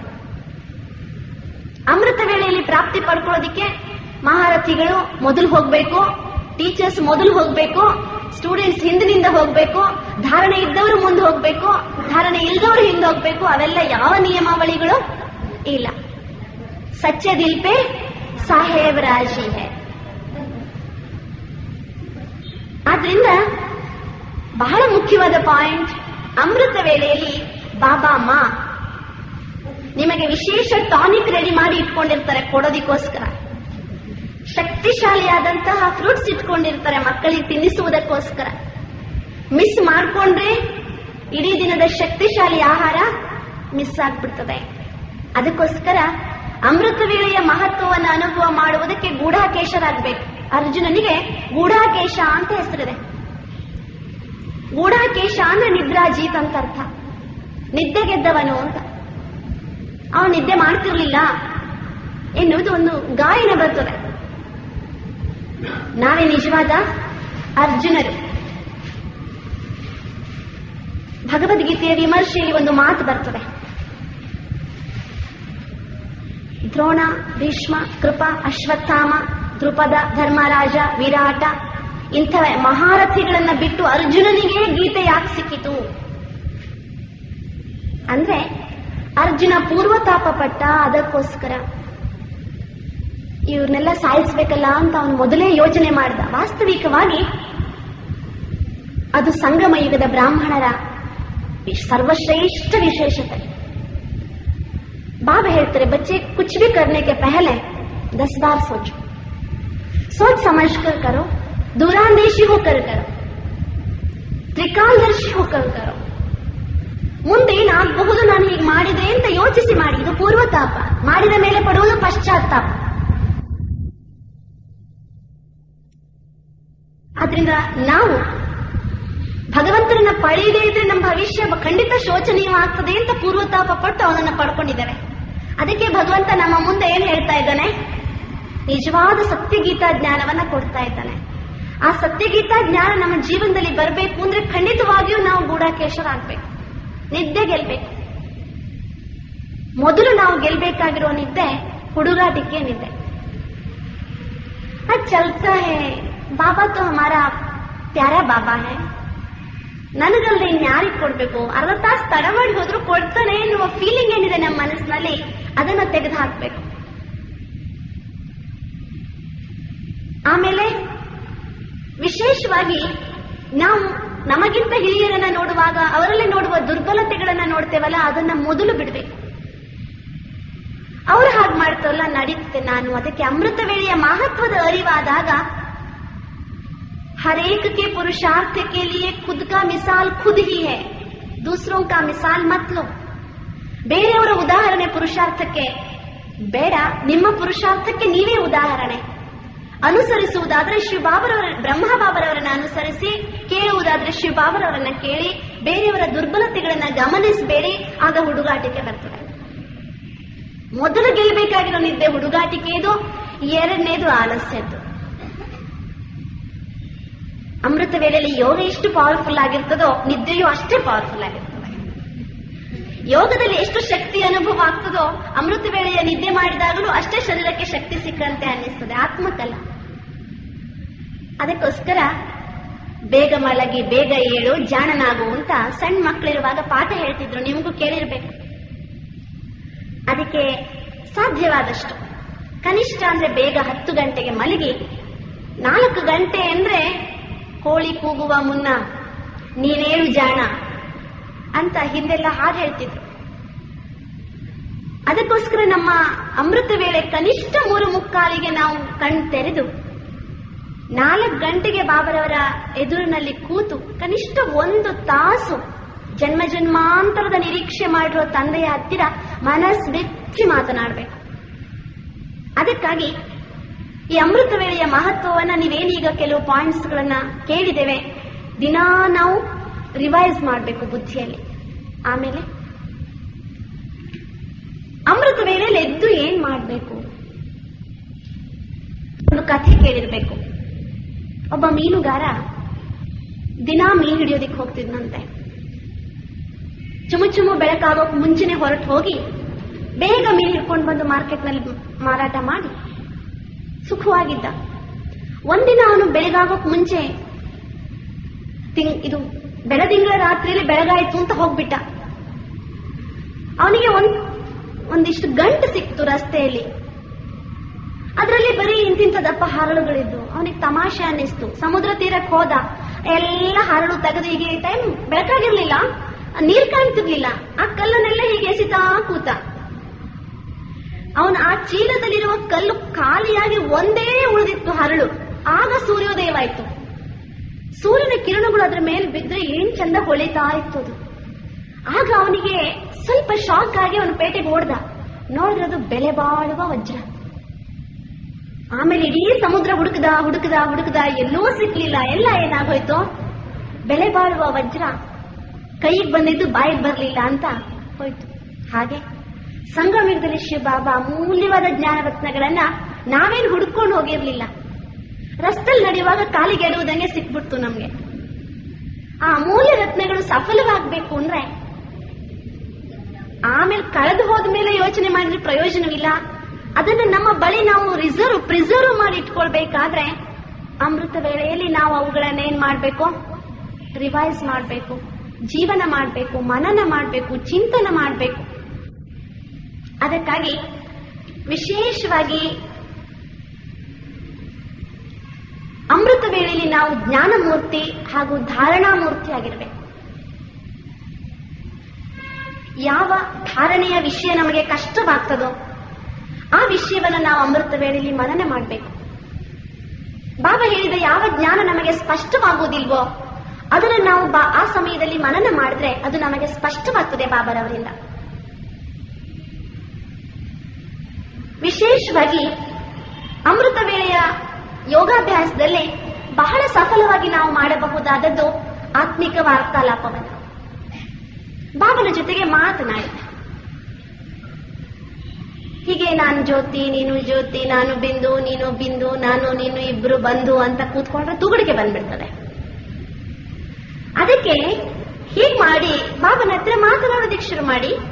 ಮಾತನಾಡುವುದಕ್ಕೆ ಮುಂಚೆ ನೀವು ಒಂದು ಡ್ರೆಸ್ ಹಾಕೊಂಡು ಕೂತ್ಕೊಳ್ಬೇಕು. ಯೋಗಾಸನ ಮಾಡುವವರು ಕಾಟನ್ ಡ್ರೆಸ್ ಹಾಕೊಂಡಿರ್ತಾರೆ, ಸಿಂಥೆಟಿಕ್ ಡ್ರೆಸ್ ಹಾಕೊಳ್ಬಾರ್ದು. ಯೋಗಾಸನ ಮಾಡುವಾಗ ಗೊತ್ತಿರ್ಬೇಕು ನಿಮಗೆಲ್ಲ. ಟೈಟ್ ಡ್ರೆಸ್ ಹಾಕೊಳ್ಬಾರ್ದು. ಹಾಗೆ ಅಮೃತ ವೇಳೆ ಯೋಗಾಭ್ಯಾಸ ಮಾಡಬೇಕಾದ್ರೂ ಸಹ ವಿಶೇಷವಾಗಿ ನಾವು ಸಿಂಥೆಟಿಕ್ ಡ್ರೆಸ್ ಹಾಕೊಳ್ಬಾರ್ದು. ಸಿಂಥೆಟಿಕ್ ಡ್ರೆಸ್ ಅಂದ್ರೆ ಸ್ವಲ್ಪ ದೇಹಾಭಿಮಾನದ ಡ್ರೆಸ್. ದೇಹಾಭಿಮಾನ ಇರೋದಿಲ್ಲ ನಮ್ಗೆ, ಸ್ವಲ್ಪ ದೇಹದ ಭಾವನೆಗಳಿರ್ತವೆ, ಅದು ಸಿಂಥೆಟಿಕ್. ಆ ಭಾವನೆಗಳಿಂದ ಮುಕ್ತರಾಗಿ ಕೂತ್ಕೊಳ್ಬೇಕು. ಹಾಗೆಯೇ ನಾವು ಸಂಪೂರ್ಣ ಆತ್ಮಾಭಿಮಾನಿ ಆಗದೆ ಇದ್ರೆ ಟೈಟ್ ಆಗ್ತದೆ ಡ್ರೆಸ್. ಅವೆರಡನ್ನು ಬಿಟ್ಟು ಸಂಪೂರ್ಣ ಆತ್ಮಾಭಿಮಾನಿಯಾಗಿ, ಡಿಟ್ಯಾಚ್ ಆಗಿ, ಶರೀರದಿಂದ ಬೇರೆಯಾಗಿ ಕೂತ್ಕೊಂಡು ಶುರು ಮಾಡಿ ಬಾಬರವರ ಹತ್ರ ಮಾತನಾಡುವುದಕ್ಕೆ. ನೀವು ಶುರು ಮಾಡಿ. ಹೇಗೆ ಶುರು ಮಾಡ್ತೀರಿ? ಅಮೃತ ವೇಳೆಯ ವಾರ್ತಾಲಾಪ ಸುಂದರವಾಗಬೇಕಾದ್ರೆ ನೀವು ಬಾಬನಿಗೆ ಪತ್ರ ಬರೆಯುವುದನ್ನು ಅಭ್ಯಾಸ ಮಾಡ್ಕೊಳ್ಬೇಕು. ಗೊತ್ತಿದೆಯಾ ಪತ್ರ ಬರೆಯೋದಿಕ್ಕೆ? ಅಭ್ಯಾಸ ಮಾಡಿ. ಇಷ್ಟು ಸುಂದರವಾಗಿರ್ತದೆ. ಎಷ್ಟು ಸುಂದರವಾಗಿರ್ತದೆ ಅಂದ್ರೆ ನಿಮ್ ಜೀವನದಲ್ಲಿ ನೀವು ಅದನ್ನ ಅನುಭವ ಮಾಡಿ ನೋಡ್ಬೇಕು. ಬಾಬನಿಗೆ ಪತ್ರ ಬರೆದಿ. ಓ ನನ್ನ ಪ್ರೀತಿಯ ಅಮ್ಮ, ನಿನ್ನನ್ನು ಪಡೆದು ನಾನು ಎಷ್ಟು ಭಾಗ್ಯಶಾಲಿಯಾದೆ. ಎಲ್ಲೋ ಕೆಸರಿನಲ್ಲಿ ಆಡ್ತಿರೋ ನನ್ನನ್ನು ಎತ್ಕೊಂಡು ಬಂದು ಜ್ಞಾನ ಕೊಟ್ಟು ದೇಹಾಭಿಮಾನದಿಂದ ಮುಕ್ತ ಮಾಡಿ, ಕೈಕಾಲು ತೊಳಸಿ ಸ್ವಚ್ಛ ಮಾಡಿ, ಮುಟ್ಟಾಕ ಅಸಹ್ಯವಾಗಿರೋ ನನ್ನನ್ನ ಎತ್ತಿ ಮುದ್ದಾಡಿ ತಲೆ ಮೇಲೆ ಕುಳ್ಳಿರಿಸ್ಕೊಂಡಿದೆಯಲ್ಲ, ನೀನೆಷ್ಟು ಶ್ರೇಷ್ಠ ತಾಯಿ, ನೀನೆಂತಹ ವಿಶಾಲ ಹೃದಯದ ಅಮ್ಮ ನೀನು ಅಂತ ಬಾಬನ ಹತ್ರ ಮಾತಾಡಿ. ನಿಜವಾಗಿ ನಾವೆಷ್ಟು ಕೊಳಕಾಗಿದ್ವಿ, ಬಾಬಾ ನಮ್ಮನ್ನ ಎಷ್ಟು ಪ್ರೀತಿ ಮಾಡ್ತಿದ್ದಾರೆ ನಿಜವಾಗಿ ಯೋಚನೆ ಮಾಡಿದ್ರೆ ಏನನ್ನಿಸ್ತದೆ? ಭಗವಂತನ ಮಹಾನತೆಯಲ್ಲಿ, ನಮ್ಮ ಕನಿಷ್ಠತೆಯಲ್ಲಿ ಆದ್ರೂ ಓ ಮೇರೆ ಬಚ್ಚೆ ತುಮ ಅನಾದಿಮೆ ಕಿತ್ತನೆ ಶ್ರೇಷ್ಠತೆ ಅಂತ ಹೇಳಿ ಕಣ್ಣಿಗೊತ್ಕೊಳ್ತಿದ್ದಾರೆ ಶಿವಬಾಬಾ ನಮ್ಮನ್ನ. ಅದನ್ನ ನೆನಪು ಮಾಡಿಕೊಂಡ್ರೆ ರೋಮಾಂಚನವಾಗ್ತದೆ. ಆದ್ರಿಂದ ಅಮೃತ ವೇಳೆಯ ಬಹಳ ಸುಂದರವಾದ ಯೋಗ ಮಾಡುವುದಕ್ಕೆ ಬಹಳ ಉತ್ತಮವಾದಂತಹ ವಿಧಾನ ಯಾವುದು ಅಂದ್ರೆ ವಾರ್ತಾಲಾಪ. ಆ ವಾರ್ತಾಲಾಪದ ಅನುಭವ ಮಾಡ್ತಾ ಹೋದಾಗ ನಾವು ಬಾಲಕರಾಗ್ತೇವೆ, ತಾಯಿ ತಂದೆಯ ಮುಂದೆ ಮಕ್ಕಳಾಗ್ತೇವೆ. ಆಗ ನಮಗೆ ತಂದೆಯಿಂದ ಎಲ್ಲ ಪ್ರಾಪ್ತಿಗಳು ಹರಿದು ಬರ್ತವೆ. ಆಟೋಮ್ಯಾಟಿಕ್ ಆಗಿ ನೀವೇನು ಕೈ ಚಾಚುವ ಅಗತ್ಯವೇ ಇಲ್ಲ, ಹೀಗೇ ಆಗ್ಬೋದು ನೀವು. ಅದಕ್ಕೆ ಎಲ್ಲವನ್ನು ನೀವು ಪಡೆಯಬಹುದು ವಾರ್ತಾಲಾಪದ ಮುಖಾಂತರ.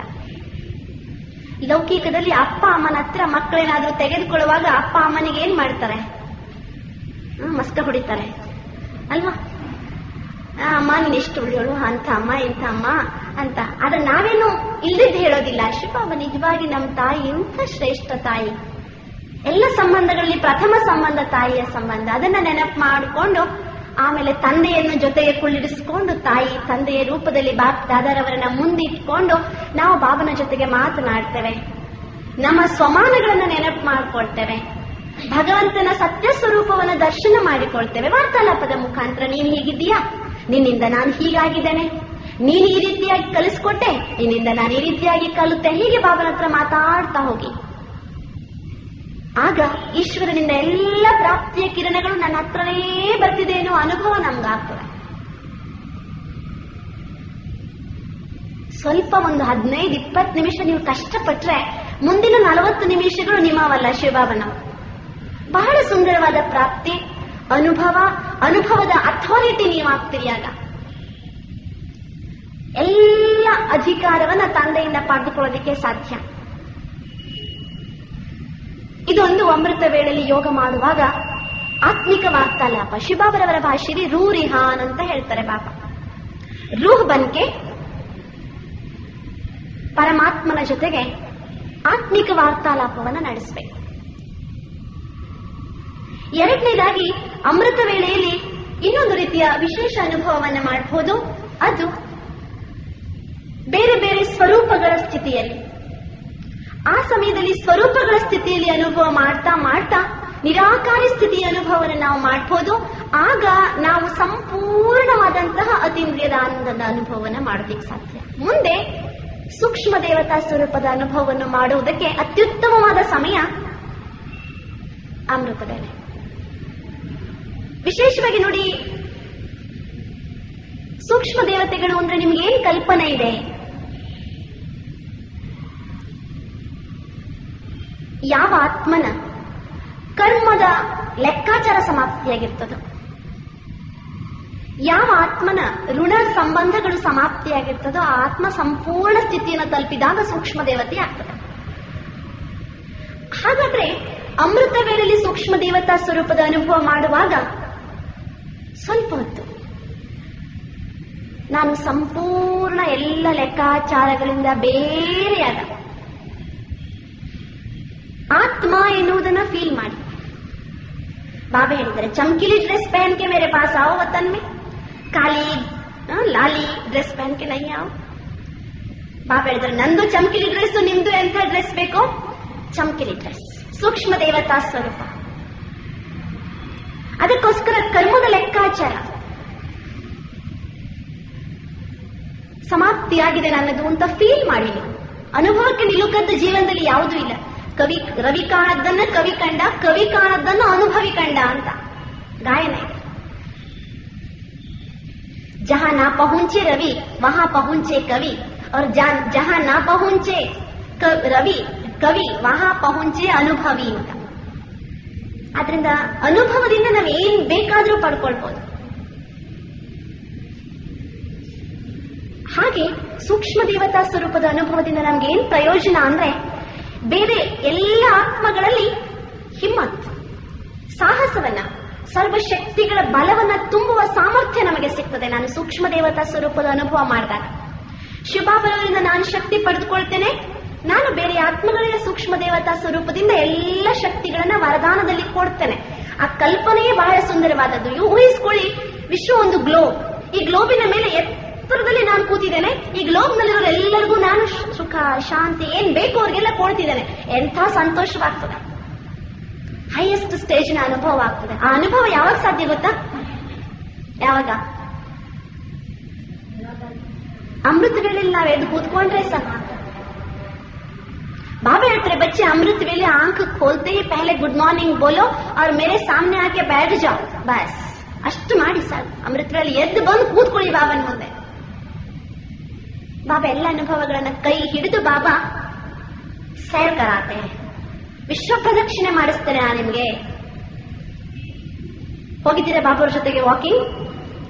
ಇಲ್ಲಾಂದ್ರೆ ನಾಳೆ ಬೆಳಗ್ಗೆ ಹೋಗಿ ಬಾಬನ ಜೊತೆಗೆ 3 ಲೋಕಗಳ ವಾಕಿಂಗ್ಗೆ ಬಹಳ ಸುಂದರವಾದ ಅನುಭವ ಮಾಡ್ಬೋದು. ಏನ್ ಪ್ಲೆಸೆಂಟ್, ಎಷ್ಟು ಸುಂದರವಾದಂತಹ ಅನುಭವ. ವಿಶೇಷವಾಗಿ ಅಮೃತ ವೇಳೆಯಲ್ಲಿ ಬಾಬಾ ಮಕ್ಕಳ ಜೊತೆಗೆ ಮನಸ್ಪೂರ್ವಕವಾಗಿ ಮಾತನಾಡೋದಿಕ್ಕೆ ರೆಡಿ ಇದ್ದಾರೆ. ಆ ಸಮಯದಲ್ಲಿ ಬಾಬರವರ ಖಜಾನೆಗೆ ಬೀಗ ಹಾಕಿರೋದಿಲ್ಲ, ಇಡೀ ದಿನಾನು ಬೀಗ ಹಾಕೋದಿಲ್ಲ. ಆದ್ರೆ ಇಡೀ ದಿನ ಬೇರೆ ಬೇರೆ ಪ್ರಕಾರದ ಕ್ಯೂ ಇರ್ತದೆ, ಎಲ್ಲರೂ ಇರ್ತಾರೆ. ಅದ್ರ ಮಧ್ಯೆ ನಾವು ನುಗ್ಗಿಕೊಂಡು ಹೋಗ್ಬೇಕಲ್ಲ, ನಮಗೆ ಇನ್ಫ್ಲೂಯೆನ್ಸ್ ಕಡಿಮೆ ಆಗ್ಬಿಡ್ತದೆ. ಆಗ ಅಮೃತ ವೇಳೆಯಲ್ಲಿ ನಾವು ಬೇರೆ ಯಾರೂ ಇಲ್ಲ ಅಲ್ಲಿ. ನಾವು ಅನ್ನುವುದಕ್ಕಿಂತ ನಾನು ಬಾಬಾ ಇಬ್ರೆ, ಯಾರಿದ್ರು ಅವ್ರ ಪಾಡಿಗೆ. ಆದ್ರೆ ನಾನು ಮೇ और मेरा बाबा बस तीसरा कोई नहीं. ಅದಕ್ಕೆ ಖುಲಿ ಖಜಾನಾ ಹೈ, ಲೇಲೆ ಜಿತನಾ ಜಿ ಚಾಹೆ, ಎಷ್ಟು ಬೇಕಷ್ಟನ್ನ ತೆಗೆದುಕೊಳ್ಬಹುದು.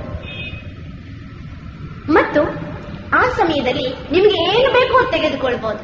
ಬಾಬಾ ಕೊಟ್ಟಿದ್ನ ತೆಗೆದುಕೊಳ್ಬೇಕು ಅಂತಿಲ್ಲ, ನಿಮಗೆ ಏನ್ ಬೇಕು ಅದನ್ನು ತೆಗೆದುಕೊಳ್ಬಹುದು. ಮತ್ತು ಬಹಳ ಮುಖ್ಯವಾಗಿ ಅಮೃತ ವೇಳೆಯಲ್ಲಿ ದಿಲ್ ಖಾಲಿ ಹೋತಾ ಹೈ, ಅದು ಪ್ರಾಪ್ತಿ. ಜೋ ಜನ್ಮ ಜನ್ಮಾಂತರ ಸೆ ಭಾರಿ ದಿಲ್ ಹೈ, ಯಾರ ಮುಂದೆಯೂ ಹೇಳಲಾರದೆ ಮನಸ್ಸಿನ ಹೊರೆ ಏನು ಹೆಚ್ಚಿಗೆ ಆಗಿದೆ, ಆ ಹೊರೆ ಇಳಿಯುವ ಸಮಯ ಯಾವುದು? ಅಮೃತ ವೇಳೆ. ನೀವು ಹೇಳ್ಬೇಕಾಗಿಲ್ಲ, ನೀವು ಹೋಗಿ ಭಗವಂತನ ಮುಂದೆ ಕೂತ್ಕೊಳ್ಳಿ, ನಿಮ್ ಮನಸ್ಸೇನಾಗ್ಬಿಡ್ತದೆ, ಆಟೋಮೆಟಿಕಲಿ ಖಾಲಿ ಆಗ್ತದೆ. ಡಾಕ್ಟರ್ ನೋಡಿದ ತಕ್ಷಣ ಅರ್ಧ ಕಾಯಿಲೆ ವಾಸಿ ಆಗ್ತದೆ. Doctor himself is a medicine ಅಂತ, ಹಾಗೆ ಭಗವಾನ್ ಹಿಮ್ಸೆಲ್ಫ್ ಇಸ್ ಎ ಮೆಡಿಸಿನ್. ಭಗವಂತನ ಎದುರಿಗೆ ಕೂತ್ಕೊಂಡ್ರೆ ಸರ್ ನಮ್ಮ ಮನಸ್ಸು ಖಾಲಿ ಆಗ್ತದೆ. ಅಮೃತ ವೇಳೆಯಲ್ಲಿ ಇನ್ನೊಂದು ರೀತಿ ನಾವೇನು ಯೋಗ ಮಾಡಬೇಕು ಅಂದ್ರೆ, ಬಾಬಾ ಮೈ ಜೋ ಹೂ ಜೈಸಿ ಹೂ ಆಪ್ಕಿ ಹೂ, ಹೇಗಿದ್ದೇನೋ, ಯಾವ ರೂಪದಲ್ಲಿದ್ದೇನೋ, ಹೇಗಿದ್ರೂ ನಾನು ನಿನ್ನವಳೆ ಎನ್ನುವ ಸಂಪೂರ್ಣವಾದ ಶರಣಾಗತಿ ಬೇಕು ಅಮೃತ ವೇಳೆಯಲ್ಲಿ. ಎಲ್ಲವೂ ನನ್ನದೇನಿದೆ ಎಲ್ಲವೂ ನಿನ್ನದು. ಮನಸ್ಸ ಸಂಕಲ್ಪಗಳನ್ನು ಈಶ್ವರನ ನಿರ್ದೇಶನದಲ್ಲಿಯೇ ನಡೆಸಬೇಕು ಅಮೃತ ವೇಳೆಯಲ್ಲಿ. ನಮ್ಮ ಮನಸ್ಸಿಗೆ ಬಂದಾಗ ನಡೆಸಬಾರದು ಸಂಕಲ್ಪಗಳನ್ನು. ಆಗ ಏನ್ ಪ್ರಾಪ್ತಿ ಆಗ್ತದೆ ಅಂದ್ರೆ, ಈಶ್ವರ ನನ್ನನ್ನು ಯಾವ ರೀತಿ ಶಿಲ್ಪ, ನನ್ನನ್ನು ತಯಾರು ಮಾಡುವ ಶಿಲ್ಪಿ ಶಿವಬಾಬಾ ನನ್ನನ್ನು ಹೇಗ್ ಬೇಕೋ ಹಾಗೆ ತಯಾರು ಮಾಡ್ತಾರೆ. ಆಗ ಅಂದ್ರೆ ಭಗವಂತನ ಮುಂದೆ ನಮ್ಮ ಕಲ್ಪ ಪೂರ್ವದ ದೇವತಾ ಸ್ವರೂಪ ಇದೆ, ನಮಗದು ಸ್ಪಷ್ಟವಾಗಿಲ್ಲ. ನಾವು ನಮ್ಮನ್ನ ಬೇರೆದೇ ಒಂದು ರೀತಿ ಅಚ್ಚಿನಲ್ಲಿ ತಯಾರು ಮಾಡಕ್ ಹೊರಟಿದ್ದೇವೆ. ಆದ್ರೆ ಭಗವಂತನ ಮುಂದೆ ನಮ್ಮ ಕಲ್ಪ ಪೂರ್ವದ ರೆಡಿಮೇಡ್ ಅಚ್ಚಿದೆ. ನಾವು ಅವನ ಮುಂದೆ ಸಂಪೂರ್ಣ ಶರಣಾದ್ರೆ ಅವನು ನಮ್ಮನ್ನ ಆ ಅಚ್ಚಿನಲ್ಲಿ ಹಾಕಿ ಮತ್ತೆ ಯಥಾವತ್ ರೂಪವನ್ನು ನಮಗೆ ಕೊಡ್ತಾನೆ. ಅದಕ್ಕೆ ನಾವೇನಾಗಬೇಕು ಅಮೃತ ವೇಳೆಯಲ್ಲಿ ಬಾಬನ ಮುಂದೆ ಸಂಪೂರ್ಣ ಶರಣಾಗತಿ.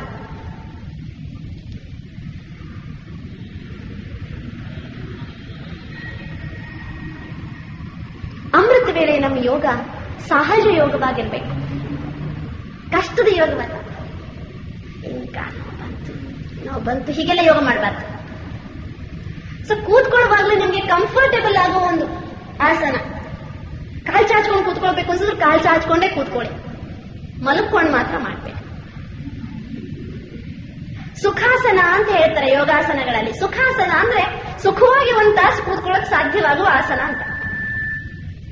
ಕಾಲ್ ಚೇಂಜ್ ಮಾಡಿದೆ, ಕೈ ಚೇಂಜ್ ಮಾಡಿದೆ ಅಂದ್ರೆ ಶರೀರದ ಕಡೆ ಗಮನ ಹೋಗಬಾರ್ದು. ಮತ್ತೆ ಇಷ್ಟು ಕಂಜೆಸ್ಟೆಡ್ ಆಗಿ ಹತ್ತಿರ ಕೂತ್ಕೊಳ್ಬಾರ್ದು. ಯೋಗ ಮಾಡುವಾಗ ಸಹಜವಾಗಿ ಸ್ವಲ್ಪ ಆರಾಮಾಗಿ ಕೂತ್ಕೊಂಡು ಸಹಜವಾಗಿ ಯೋಗ ನಡಿಬೇಕು. ಟೇಪ್ ರೆಕಾರ್ಡ್ ಹಚ್ಕೊಂಡ್ರೆ ನಮ್ಗೆ ಸಹಜವಾಗ್ತದೆ ಅಂದ್ರೆ ಅದನ್ನು ಉಪಯೋಗಿಸೋಣ, ಇಲ್ಲ ಅಂದ್ರೆ ಶಾಂತವಾಗಿ ಕೂತ್ಕೊಂಡು ಯೋಗ ಮಾಡಿ.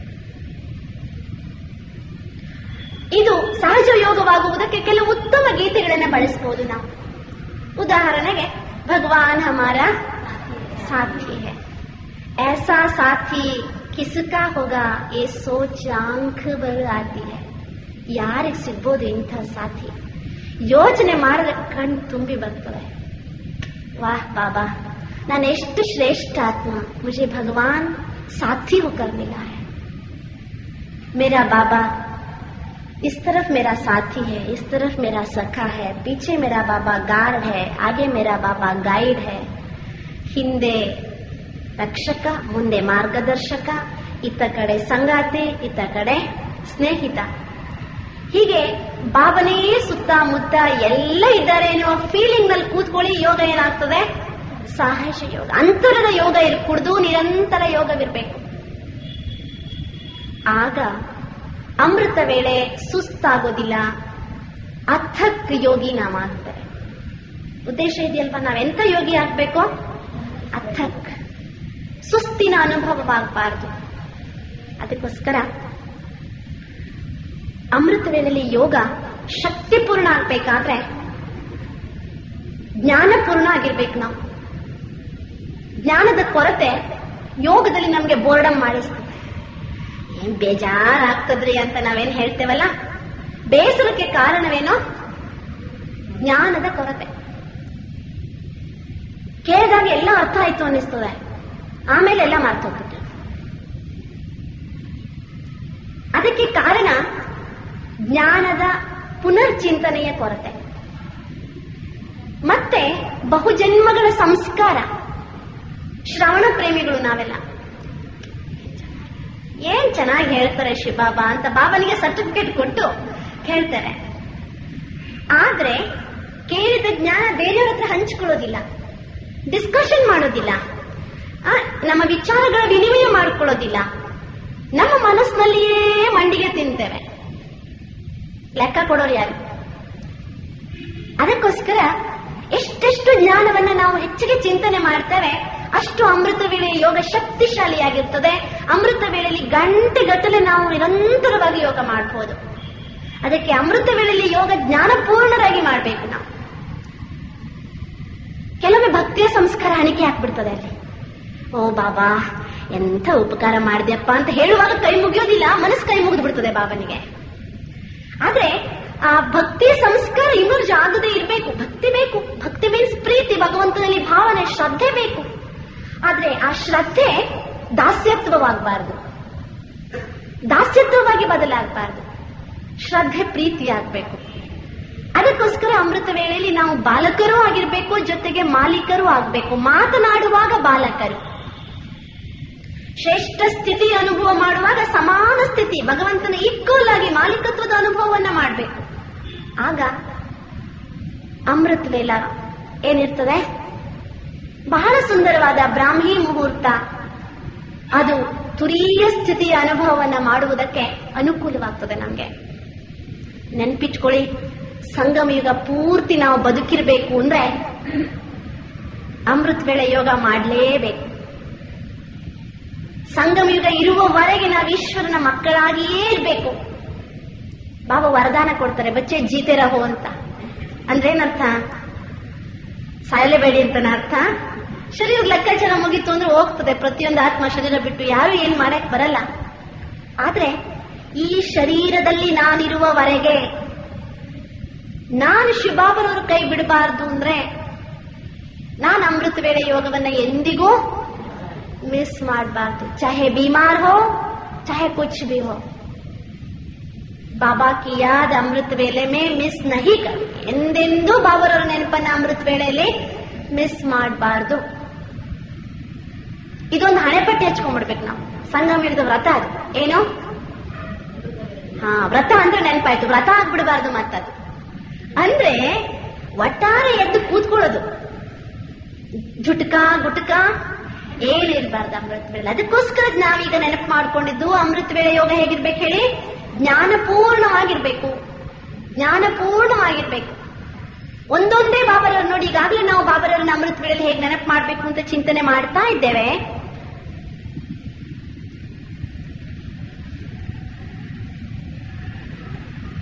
ಅಮೃತ ವೇಳೆಯ ಒಂದು ಸೆಕೆಂಡಿನ ಅನುಭವ ಇಡೀ ಹಗಲು ರಾತ್ರಿ ಎಲ್ಲ ಅನುಭವಕ್ಕೆ ಸಮನಾಗಿದೆ. ಒಂದು ದಿನ ಅಮೃತ ವೇಳೆ ಮಿಸ್ ಆಯಿತು ಅಂದ್ರೆ ಬಹುಶಃ ನಿಮ್ಮ ಇಡೀ ಕಲ್ಪದಲ್ಲಿ ಒಂದು ಜನ್ಮ ಹೋಯ್ತು, ಪ್ರಾಪ್ತಿ ಹೊಟ್ಟೋಯ್ತು ಅಷ್ಟು ಅಂತ, ಅಷ್ಟು ಭಾಗ್ಯ ಕಳೆದು ಹೋಯ್ತು ಅಂತ. ಅದಕ್ಕೆ ಹೇಳ್ತಾರೆ ಲೌಕಿಕದಲ್ಲಿ, ಜಬ್ ಬ್ರಹ್ಮ ಭಾಗ್ಯ ಲಿಖ ರಹಾ ಥಾ ತೋ ಯೇ ಸೋಯೆ ಪಡೆ ಥೇ ಅಂತ. ಬ್ರಹ್ಮ ಭಾಗ್ಯ ಬರೀತಿದ್ದಂತೆ, ಇವರು ಮಲ್ಕೊಂಡ್ಬಿಟ್ಟಿದ್ರು ಅಂತೆ. ಅಮೃತ ವೇಳೆಯಲ್ಲಿ ಜಗತ್ತಿನ ರಚಯಿತನಾದ ತಂದೆ ನಮ್ಮ ಭವಿಷ್ಯದ ಭಾಗ್ಯವನ್ನು ರೂಪಿಸಿಕೊಳ್ಳುವುದಕ್ಕೆ ಅವಕಾಶ ಮಾಡಿಕೊಟ್ಟಿದ್ದಾರೆ ನಮ್ಗೆ. ನಿದ್ದೆ ಮಾಡಿದ್ವಿ ಅಂದ್ರೆ ನಾವು ಕಳ್ಕೊಂಡ್ಬಿಡ್ತೇವೆ. ಅದಕ್ಕೋಸ್ಕರ ವಿಶೇಷವಾಗಿ ಮತ್ತೊಂದು ವಿಶೇಷ ಅಮೃತ ವೇಳೆಯ ಮಾತು, ನಮ್ಮ ಲೋಪ ದೋಷಗಳನ್ನ ನೋಡಿ ಆ ದುರ್ಬಲತೆಗಳನ್ನ ನಿವಾರಿಸುವ ಕೆಲಸವನ್ನ ಬಾಬಾ ಮಾಡ್ತಾರೆ ಅಮೃತ ವೇಳೆ. ಅಂದ್ರೆ ಈ ಮಗುವಿಗೆ ಏನ್ ಪ್ರಾಬ್ಲಮ್ ಇದೆ, ಏನ್ ವೀಕ್ನೆಸ್ ಇದೆ, ಈ ಆತ್ಮಗಳ ಡ್ರಾಬ್ಯಾಕ್ ಏನು ಅಂತ ನೋಡಿ ಅದನ್ನ ಬಾಬಾ ಸರಿಪಡಿಸುವ ಸಮಯ. ನಾವು ತಪ್ಪಿಸ್ಕೊಂಡ್ಬಿಟ್ವಿ ಅಂದ್ರೆ ಅವತ್ತೇ ನಮ್ಮ ಅಪಾಯಿಂಟ್ಮೆಂಟ್ ಇದ್ದಿದ್ರೆ ಲಕ್ಷಾಂತರ ಜನ ಮಕ್ಕಳನ್ನ ರಿಪೇರಿ ಮಾಡ್ಬೇಕು ನೋಡಿ ಶಿವಬಾಬನಿಗೆ. ಅದರಲ್ಲಿ ಅವತ್ತೇ ನಮ್ಮ ಅಪಾಯಿಂಟ್ಮೆಂಟ್ ಇದ್ದು ಅವತ್ತೇ ನಾವು ನಿದ್ದೆ ಮಾಡ್ಬಿಟ್ಟಿದ್ರೆ ನಮ್ದೇನಾಗ್ಬಿಡ್ತದೆ, ಚಾನ್ಸ್ ಹೊರಟೋಯ್ತು. ಈ ಕಲ್ಪದಲ್ಲಿ ಹೊರಟೋಯ್ತು ಅಂದ್ರೆ ಮುಂದಿನ ಕಲ್ಪಕ್ಕೂ ಮತ್ತೆ ಸಿಗ್ತದ? ಹೋಗ್ಲಿ ಬಿಡಿ, ತಪ್ಪು ಹೋದ್ರೆ ಮುಂದಿನ ಕಲ್ಪದಲ್ಲಿ ಪಡ್ಕೊಳ್ಳೋಣ ಅಂದ್ರೆ ಆಗ್ತದ? ಅದಕ್ಕೆ ಹೇಳ್ತಾರೆ, ಟ್ರೈನ್ ಲೇಟ್ ಆಗಿ ಬರಬಹುದಂತೆ, ಪ್ಯಾಸೆಂಜರ್ ಲೇಟ್ ಆಗಿ ಬರಬಾರ್ದಂತೆ. ಟ್ರೈನ್ ಲೇಟ್ ಆಗಿ ಬಂದ್ರೆ ಪ್ಯಾಸೆಂಜರ್ ಕಾಯ್ತಾನೆ, ಪ್ಯಾಸೆಂಜರ್ ಲೇಟ್ ಆಗಿ ಬಂದ್ರೆ ಟ್ರೈನ್ ಕಾಯ್ತದ? ಹಾಗೆ ಭಾಗ್ಯವಿಧಾತ ಹಣೆ ಬರಹ ಬರೆಯುವಾಗ ಇವತ್ತೆಲ್ಲ ನಾಳೆ ನನ್ನ ಅಪಾಯಿಂಟ್ಮೆಂಟ್ ಬಂದು ನನ್ನ ಹಣೆಯ ಬರಹವನ್ನ ಅಂದ್ರೆ ನನ್ನ ಲೋಪದೋಷಗಳನ್ನ ಶಿವಬಾಬಾ ತಿದ್ದುತ್ತಾರೆ. ಆದ್ರೆ ಅಕಸ್ಮಾತ್ ನಾನು ನಿದ್ದೆ ಮಾಡ್ಬಿಟ್ಟೆ ಅಂದ್ರೆ ನಂದೇನಾಗ್ಬಿಡ್ತದೆ. ಅದಕ್ಕೆ ನಾವೆಲ್ಲ ವಿಶೇಷವಾಗಿ ಏನ್ ಮಾಡ್ಬೇಕು ಅಮೃತ ವೇಳೆಯಲ್ಲಿ? ವ್ರತ ವೇಳೆ ಮಾಡಬಾರ್ದು. ಅಮೃತ ವೇಳೆಯನ್ನ ಏನ್ ಮಾಡಬಾರ್ದು? ವ್ರತ ವೇಳೆ ಅಂದ್ರೆ ಆಲಸ್ಯ, ಹುಡುಗಾಟಿಕೆ, ಎರಡೆರಡು ಡನ್ಲಪ್ ತಕಿಯ ಹಾಕೊಂಡು ಆರಾಮಾಗಿ ಕಾಲ್ ಮೇಲೆ ಕಾಲ್ ಹಾಕಿ ನಿದ್ದೆ ಹೊಡೆದ್ರೆ ಕುಂಭಕರ್ಣನ ವಂಶಸ್ಥರಾಗ್ಬಿಡ್ತೇವೆ.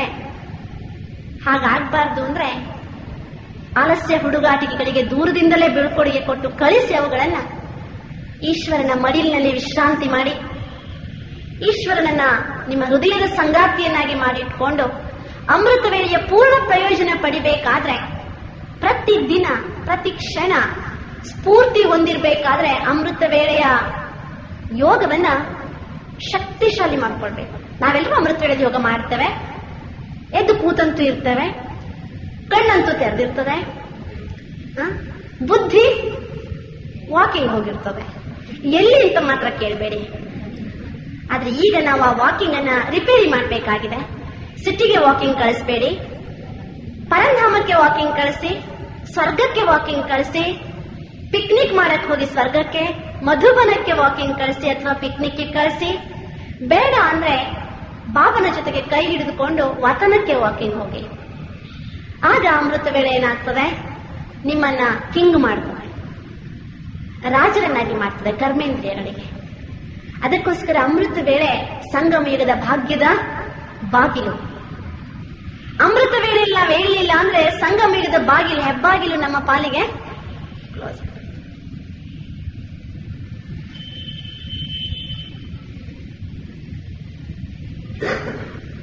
ಅಮೃತ ವೇಳೆಯಲ್ಲಿ ಜಾಗೃತೆಯಿಂದ ಸ್ಮೃತಿಯ ಸ್ವಿಚ್ ಆನ್ ಮಾಡಬೇಕು. ಏನ್ ಮಾಡ್ಬೇಕು ಹೇಳಿ? ಆನ್ ಮಾಡಬೇಕು, ಆಫ್ ಅಲ್ಲ. ಸ್ಮೃತಿಯ ಸ್ವಿಚ್ ಆನ್ ಆದ್ಮೇಲೆ ಶುರು ಅಲ್ಲಿ ಅನುಭೂತಿ, ಸ್ಮರಣೆ, ಮನನ, ಮಗ್ನ. ಹಂತ ಹಂತವಾಗಿ ನಾವು ಏರ್ತೇವೆ. ಅನುಭೂತಿಯ 4 ಸ್ಥಿತಿಗಳು: ಸ್ಮೃತಿ, ಸ್ಮರಣೆ, ಮನನ, ಮಗ್ನ. ನನ್ನ ಆತ್ಮ ಶಿವಬಾಬರವರ ಪ್ರೀತಿಯ ಮಗು, ನನ್ನ ಆತ್ಮ ಶಿವಬಾಬರವರ ಪ್ರೀತಿಯ ಕಲ್ಪಕಲ್ಪದ ಮಗು. ನೆನಪಾಯ್ತು, ಆ ನೆನಪು ಒಂದೆರಡು ಸಲ ಮರೆತು ನೆನಪಾಯ್ತು, ನೆನಪಾಯ್ತು, ನೆನಪಾಯ್ತು, ನೆನಪು ಮರೆಯದಂಗೆ ಉಳಿದು ಬಿಡ್ತು. ಅದು ಮಗ್ನಾವಸ್ಥೆ. ಯಾದ್ ಕರ್ನ, ಯಾದ್ ಆನಾ और ಯಾದ್ ಮೇ ರೆಹನ. ಯೋಗದಲ್ಲಿ ನಾವು ಮಾಡಬೇಕಾಗಿರುವ ನಿಜವಾದ ಅನುಭವ ಅದು. ಪ್ರಾರಂಭದಲ್ಲಿ ನಾವಾಗಿ ನೆನಪು ಮಾಡ್ತೇವೆ. ಅಮೃತ ವೇಳೆಯಲ್ಲಿ ನಾವು 3ನೇ ಸ್ಥಿತಿಯನ್ನು ಸುಲಭವಾಗಿ ತಲುಪ್ತೇವೆ. ಯಾವುದು? ಯಾದ್ ರೆಹತಾ ಹೈ, ಯಾದ್ ಭೂಲ್ ನಹೀ ಜಾತಿ ಹೈ. ಮರೆಯುವುದಿಲ್ಲ. ನಾನು ಯಾರು?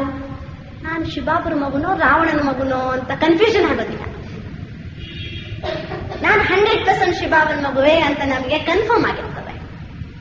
ಅದಕ್ಕೋಸ್ಕರ ಮಗ್ನಾವಸ್ಥೆ ಅನುಭವ ಮಾಡುವುದಕ್ಕೆ,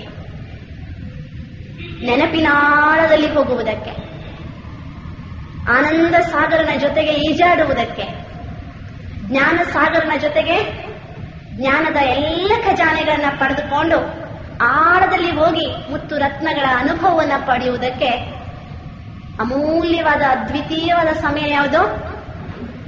ಅಮೃತ ವೇಳೆ. ಇಂತಹ ಅಮೃತ ವೇಳೆಯಲ್ಲಿ ಬಾಬರವರನ್ನ ಮಿಲನ ಮಾಡಬೇಕಾದ್ರೆ ಹೇಗೆ ಬೆಳಿಗ್ಗೆ ಎದ್ದ ತಕ್ಷಣ ಸ್ನಾನ ಮಾಡಿ ಮುಖ ಎಲ್ಲ ಶೃಂಗಾರ ಮಾಡ್ಕೊಂಡು ಹೊರಗೆ ಬರ್ತೇವೆ ತಾನೆ, ಹಾಳ್ಮುಖದಲ್ಲಿ ಯಾರು ಹೊರಗೆ ಬರಂಗಿಲ್ಲ. ಹಾಗೆ ಅಮೃತ ವೇಳೆ ಆತ್ಮಿಕ ಶೃಂಗಾರ ಮಾಡಿಕೊಳ್ಳುವ ಸಮಯ. ವಿಜಯದ ತಿಲಕ ಇಟ್ಕೊಂಡು ಆಮೇಲೆ ಮಧುರತೆಯ ಮುಗುಳ್ನಗೆಯನ್ನು ಹೊತ್ತು ಆತ್ಮಿಕ ದೃಷ್ಟಿಯ ಕಾಡಿಗೆಯನ್ನು ಧರಿಸಿ ಸಂತುಷ್ಟತೆಯ ಪ್ರಾಪ್ತಿಯನ್ನು ಪಡೆದುಕೊಂಡು ಶಿವ ಸಂದೇಶದ ಕಿವಿಯೋಲೆಗಳನ್ನು ಧರಿಸಿ ಸಹನಶೀಲತೆಯ ಆಭರಣವನ್ನು ತೊಟ್ಟು ನಾವೆಲ್ಲ ಈಶ್ವರನನ್ನ ಪ್ರತ್ಯಕ್ಷ ಮಾಡುವುದಕ್ಕೆ ಹೊರಡುವ ಸಮಯ ಯಾವುದು? ಅಮೃತ ವೇಳೆ. ಶೃಂಗಾರ ಮಾಡ್ಕೊಳ್ಳೋದು ಆವಾಗ. ಅದಕ್ಕೆ ರಾತ್ರಿನೇ ಶೃಂಗಾರದ ಪೆಟ್ಟಿಗೆ ರೆಡಿ ಮಾಡಿ ಇಟ್ಕೊಳ್ಬೇಕು, ಬೆಳಿಗ್ಗೆ ಹುಡುಕೋದಲ್ಲ.